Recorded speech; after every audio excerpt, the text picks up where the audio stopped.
Hello everyone and welcome to another video, my little track guide for the MX5 around VIR North. I found a little combination, so let's get into it.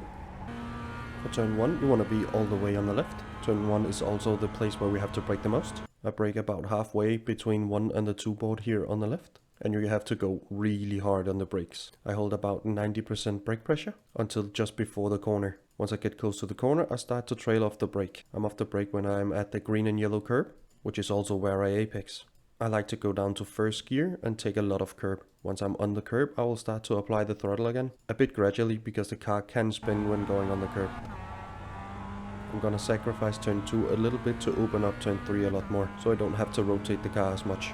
For turn 3, there's a quick dab of the brakes just about here, a car length before the repaved part just in front of us. I do a quick hit to about 50% and off the brake quickly again. You want to take as much curb as you can on the inside of turn 3. I go down a gear just before I get to the curb so I can go on the throttle again. It just helps the car turn that little bit more. For turn 4 I don't have a lot of braking markers. I use this repaved part as my braking marker. Once I get onto it I'll go hard on the brake, and in this one I go a little bit deep. I do want to cut the curb on the inside. My max brake pressure is 90% and I quickly trail off the brake again all the way to the curb on the inside. Once I get to the curb, I'll apply the throttle. Because I went a little bit deep, I have to lift a little bit for turn 5 to be able to get the car to rotate again. Once I've done that, I'll hold full throttle. You should be able to hold that through the S's.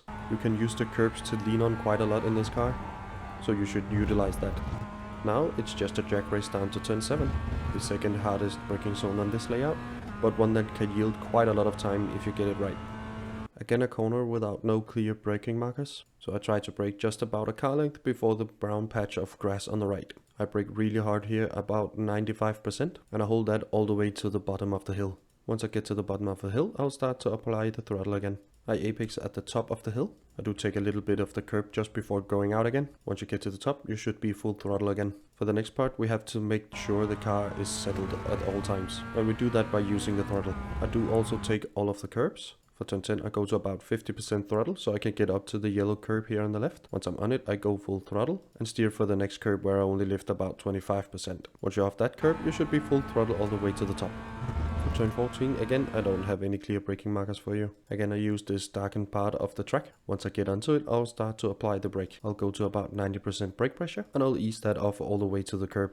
Once I get to the curb, I'll apply the throttle again. I go full throttle here, but be aware you can spin the car because the track is falling away from you. And you should remember to use all of the track here.